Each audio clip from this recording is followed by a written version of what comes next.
عمران خان کی بیٹی کی عمر کی ہوں، ان کے الفاظ پر حیرت نہیں ہوئی مریم نواز۔ لاہور میں تقریب سے خطاب کرتے ہوئے عمران خان کے اپنے متعلق ریمارکس پر رد عمل میں مریم نواز نے کہا کہ ان سے بہتر اخلاق کی توقع نہیں۔ میرے پاس عمران خان کے خلاف سیاسی مواد اتنا ہے کہ ذاتی حملے کرنے کی ضرورت نہیں۔ مریم نواز نے کہا کہ جب بھی عمران خان کا نام لینا پڑتا ہے تو دلی تکلیف ہوتی ہے۔ یہ شخص اس قابل نہیں کہ اس کا نام لیا جائے۔ عمران خان کا نام مجھے دل پر پتھر رکھ کر لینا پڑتا ہے، ورنہ عمران خان جیسے شخص کو مڑ کر بھی نہ دیکھوں۔ رہنما مسلم لیگ نون نے کہا کہ حیرانی نہیں ہوئی جب عمران خان نے میرے خلاف نازیبا الفاظ استعمال کیے۔ عمران خان میرے والد کی عمر کے اور میں ان کی بیٹی کی عمر کی ہوں۔ عمران خان نے پاکستان اور پنجاب کی ماؤں، بہنوں اور بیٹیوں پر حملہ کیا ہے۔ مریم نواز نے کہا کہ عمران خان نے کل نوجوانوں کو کیا پیغام دیا، بڑی افسوس کی بات ہے۔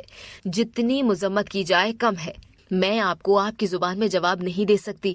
مسلم لیگ نون کسی انتقام میں شامل نہیں ہوگی، نہ ساتھ دے گی۔